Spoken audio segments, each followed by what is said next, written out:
Un agente del Ministerio Público me preguntó en qué áreas me parece que pudiera mejorar su actuación en general el Ministerio Público.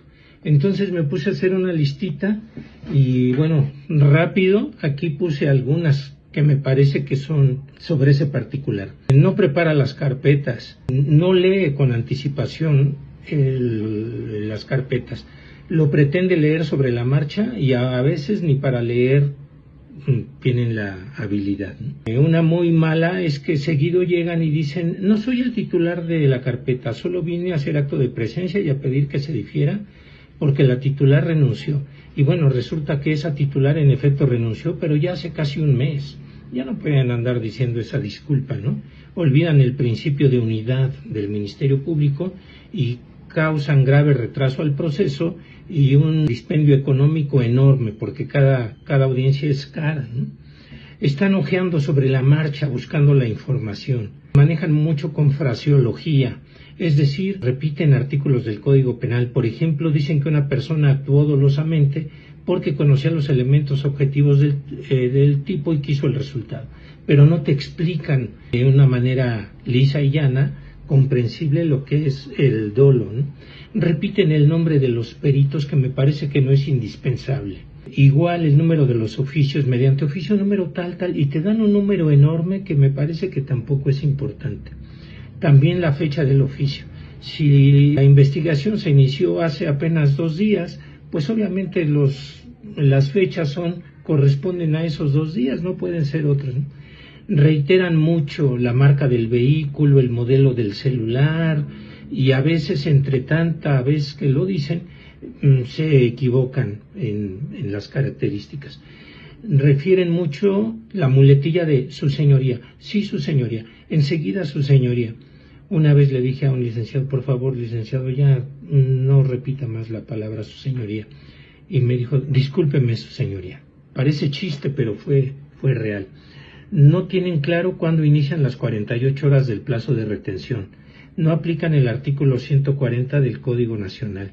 El 131 fracción 20, que es una de sus obligaciones, narrar adecuadamente el factum, el probandum y el jus, es decir, los hechos, las pruebas que tienen y la parte jurídica de acuerdo a cada etapa del proceso. Las hipótesis de la flagrancia no la dominan.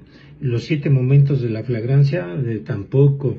No son breves, son muy reiterativos, muy repetitivos, muy celosos de su papel, de su hoja, de su pauta. No indican directamente lo penalmente relevante, dan muchos datos innecesarios. Lee las entrevistas, abusan de la hipótesis. El delito de robo en la hipótesis el robo no tiene 2 o más hipótesis, solo tiene una.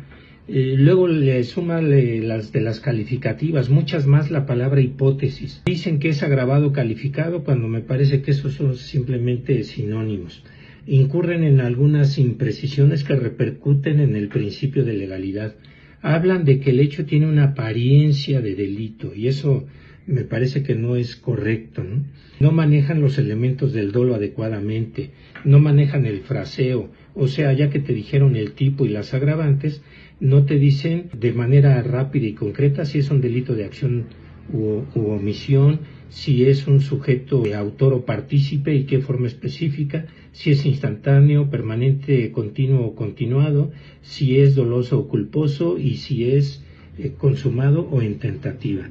No te manejan el hecho penalmente relevante adecuadamente, te repiten lo que ya dijeron en la detención, lo repiten en la imputación, lo repiten en la solicitud de vinculación, no manejan la punibilidad, sobre todo cuando es en proporción, confían en el estándar mínimo que se requiere para orden de aprehensión y para auto de vinculación, no son tan razonables. El código es muy razonable, a veces nosotros como actores debemos ser muy razonables.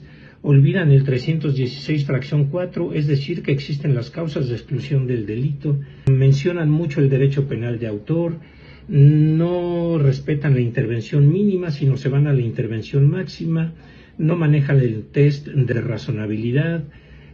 Creo que desconocen lo que significa la libertad de una persona, no manejan los 3 peligros para la aplicación de las medidas cautelares ignoran a veces el principio de progresividad, no respetan la presunción de inocencia. El procedimiento abreviado no es abreviado por causa, me parece, mucho del Ministerio Público. No dominan las carpetas, como lo dice el artículo 44.